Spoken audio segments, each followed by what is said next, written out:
नमस्कार दोस्तों, आइए सुनते हैं एक बहुत प्यारी सी कहानी अपने भाग्य की रोटी। पुराने ज़माने में महेंद्रगढ़ का राजा महेंद्र सिंह हुआ करता था। वह बहुत अकड़ू, घमंडी और बद दिमाग था। अपने आगे किसी को कुछ नहीं समझता था। अपनी खिलाफत करने वाले को कड़े से कड़ा दंड देता था और हाँ, कुछ कुछ सनकी भी था।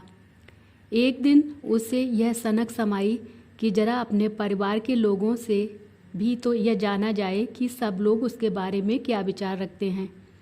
उसके परिवार में उसकी पत्नी तिलोत्तमा और 7 अल्पवयस्क बेटियां थीं। सबसे पहले राजा अपनी पत्नी तिलोत्तमा के पास गया और पूछा, प्रियेश्वरी, हम वर्षों से साथ रह रहे हैं। तुमने जब जो चाहा मैंने दिया। जरा बताओ तो तुम्हें यह सारा सुख ऐश्वर्य किसके भाग्य से उपलब्ध है। तिलोत्तमा अपने पति की गोद में लेट गई और बोली, आपके भाग्य से। आप ना होते तो क्या मैं यह सब भोग पाती। मेरे तो भाग्य भी आप हो और भगवान भी। राजा महेंद्र सिंह ने रानी को अपने सीने से लगा लिया और बोला, तुम सही कह रही हो। तुम दुनिया की सबसे अक्लमंद औरत हो।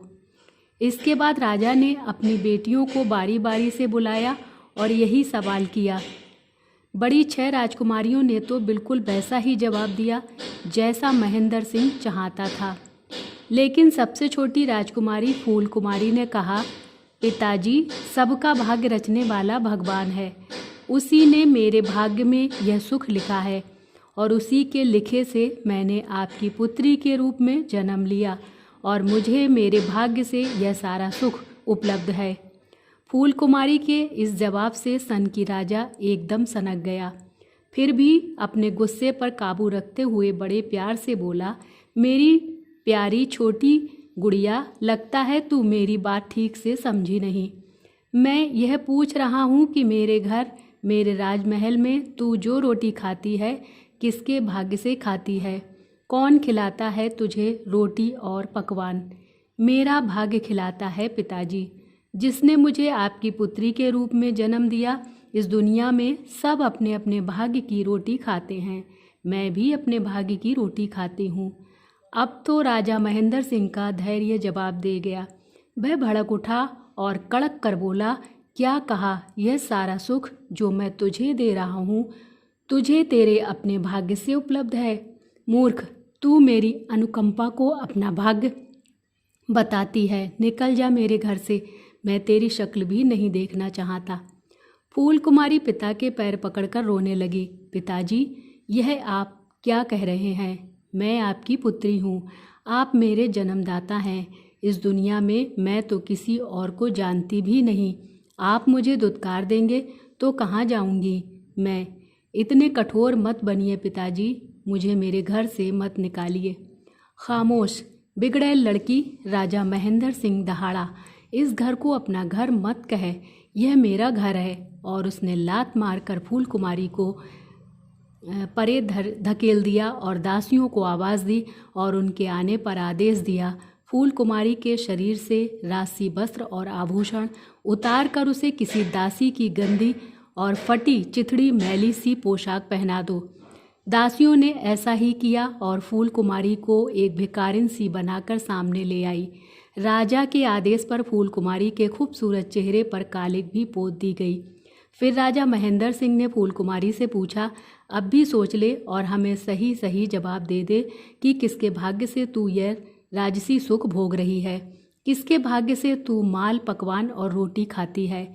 आपको खुश करने के लिए मैं झूठ भी बोल दूं पिताजी कि मुझे जो कुछ भी मिला है आपके भाग्य से मिला है, आपसे मिला है, लेकिन मेरे झूठ बोलने से झूठ सच नहीं हो जाएगा। फूल कुमारी की इस निर्भीकता ने महेंद्र सिंह को आग बबूला कर दिया और उसने दहाड़ कर बाहर पहरे पर तैनात सैनिकों को आवाज़ दी। तुरंत ही कई सैनिक दौड़े आए और राजा को अभिवादन कर सिर झुकाकर खड़े हो गए। तो महेंद्र सिंह ने कहा, राजकुमारी फूल कुमारी को जल्दी से जल्दी किसी तेज रफ्तार रथ द्वारा हमारे राज्य से मीलों दूर किसी दूसरे राज्य के जंगल में छोड़ आओ, जहाँ से यह कभी चाह कर भी वापस न लौट सके। बहुत घमंड है इसे अपने भाग्य पर, तो आज से यह दूर राज्यों के जंगल में भटक कर भूखी मरेगी। फूल कुमारी रोती रही, मगर राजा महेंद्र सिंह नहीं पसीजा। राजाज्ञा टालने की हिम्मत किसी सैनिक में भी नहीं थी।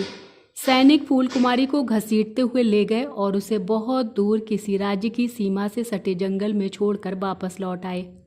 अपनी सनक में ऐंठे सनकी राजा महेंद्र सिंह का जीवन फिर से पहले की तरह चलने लगा। लेकिन उधर राजकुमारी फूल कुमारी के साथ क्या बीती। फूल कुमारी भूखी प्यासी भटकती भटकती एक ऐसे विशाल मार्ग पर पहुंच गई जहां एक बेहद विशाल और शक्तिशाली राज्य विजयगढ़ का नगर सेठ धर्म सिंह विदेशों में व्यापार करके अपने दल बल काफिले के साथ 5 वर्ष बाद वापस विजयगढ़ लौट रहा था। धर्म सिंह बहुत प्रसन्न था कि आज 5 वर्ष बाद वह अपनी पत्नी और एकमात्र पुत्री से मिलेगा। अचानक धर्म सिंह के विशाल रथ के आगे आकर फूल कुमारी बेहोश होकर गिर पड़ी।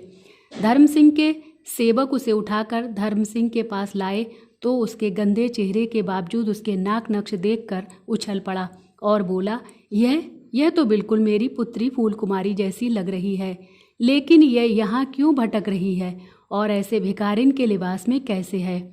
धर्म सिंह फूल कुमारी को अपने साथ लिए विजयगढ़ में अपनी शानदार कोठी में पहुंचा तो उसकी पत्नी सावित्री उसके साथ एक युवा भिखारिन को देख चौंक पड़ी।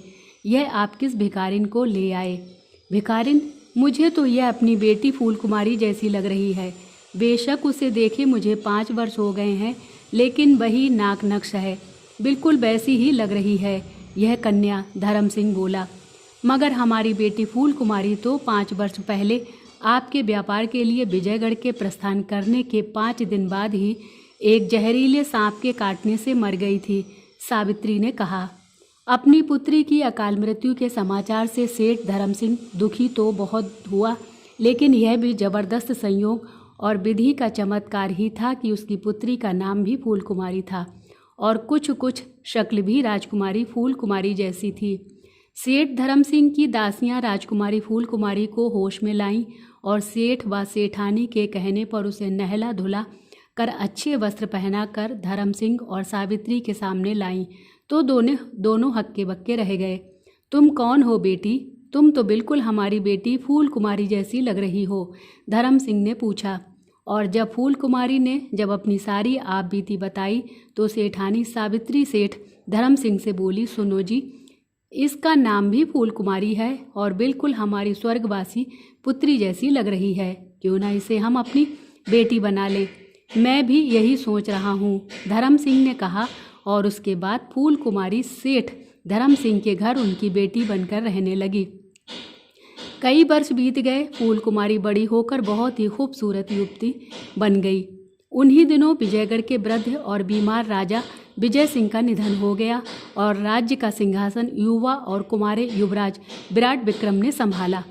विराट विक्रम बहुत महत्वाकांक्षी था। उसने अपने राज्य के विस्तार के लिए आसपास के सभी राज्यों को आक्रमण करके जीत लिया और उन राज्यों के राजाओं और उनके परिवारों को कारागार में डाल दिया।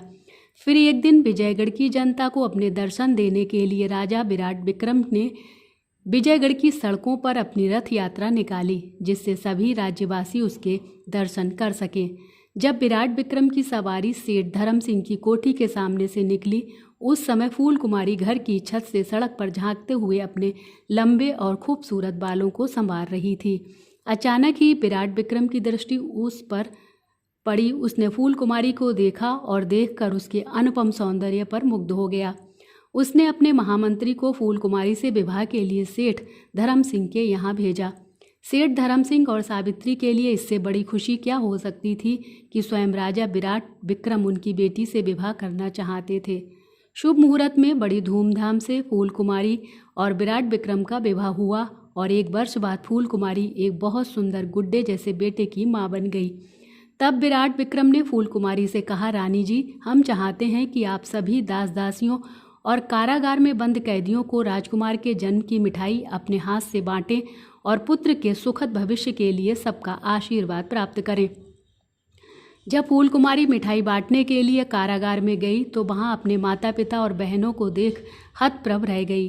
राजा महेंद्र सिंह, रानी तिलोत्तमा और फूल कुमारी की बहनों ने उसे नहीं पहचाना, लेकिन वह सबको पहचान गई, किंतु उसने अपने परिवार के सामने यह नहीं कहा कि वह वही फूल कुमारी है जिसे पिता ने दुत्कार कर घर से बाहर निकाल दिया था।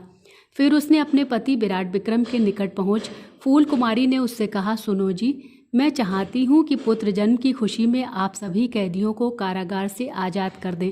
तुम्हारी इच्छा हमारे लिए आज्ञा है प्रिय। राजा विराट विक्रम ने कहा, मैं एक बात और कहना चाहती हूँ। फूल कुमारी ने कहा, निसंकोच कहो रानी। विराट विक्रम बोला, आपके कारागार में कैद महेंद्रगढ़ के महाराज महेंद्र सिंह और रानी तिलोत्तमा मेरे वास्तविक माता पिता हैं। आप उन्हें व मेरी बहनों को आज़ाद करने के साथ साथ मेरे पिता को उनका राज्य लौटा दें।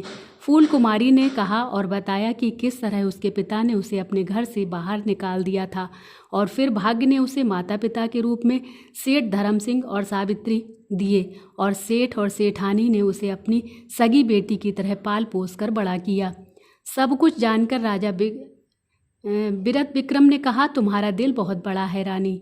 राजा महेंद्र सिंह ने तुम्हारे साथ जो किया उस पर हमें उनके लिए दया करना उचित तो नहीं लगता, लेकिन हम तुम्हारी इच्छा का सम्मान करते हुए सभी कैदियों के साथ उन्हें भी आज़ाद कर देते हैं और उनका जीता हुआ राज्य भी उन्हें लौटा देते हैं। राजा विराट विक्रम फूल कुमारी से इतना ज़्यादा प्यार करने लगा था कि वह अपनी पत्नी का अनुरोध ठुकरा नहीं सका और महेंद्र सिंह व उनके परिवार को आज़ाद करके महेंद्रगढ़ का राज्य भी उन्हें लौटा दिया। अपने परिवार को वापस महेंद्रगढ़ जाने के लिए विदा करते हुए फूल कुमारी ने अपने पिता से मुस्कुराते हुए कहा, पिताजी, आपने मुझे नहीं पहचाना। मैं आपकी ठुकराई हुई बेटी फूल कुमारी हूँ और देखिए, मेरे भाग्य ने आज भी मुझे सारे सुख प्रदान कर रखे हैं। आप भी बेशक मेरी वजह से ही फिर से अपना पुराना सुख भोगने जा रहे हैं, पर जरा बताइए तो इसके पीछे किसका भाग्य है? मेरा भाग्य? नहीं नहीं, तेरा भाग्य, महेंद्र सिंह हड़बड़ाकर बोला। फूल कुमारी हंसी, पिताजी, ईश्वर हर व्यक्ति का भाग्य अलग अलग लिखता है, सबके भाग्य का बंटवारा वही करता है। आपने मेरे पति की कैद में अब तक जो कुछ भोगा वह आपका भाग्य था और आपने जब मुझे अपने राजमहल से दुत्कार कर निकाल दिया वो मेरा भाग्य था। इस संसार में कोई किसी के भाग्य की रोटी नहीं खाता, सब अपने अपने भाग्य की रोटी खाते हैं। रानी तिलोत्तमा और फूल कुमारी की सभी बहनें बरसों बाद फूल कुमारी को अपने सामने पाकर उससे लिपट कर खुशी के आंसू बहाने लगीं। महेंद्र सिंह भी सिर झुकाए आंसू बहा रहा था, किंतु अपनी सबसे छोटी बेटी के प्रति किए गए अपराध की शर्मिंदगी उसके चेहरे पर साफ झलक रही थी। इस दुनिया में हर कोई अपने भाग्य की रोटी खाता है और भाग्य प्रबल हो तो एक भिखारिन भी रानी बन सकती है और भाग्य यदि ठोकर मारे तो एक राजा भी गुलाम या कैदी बन सकता है।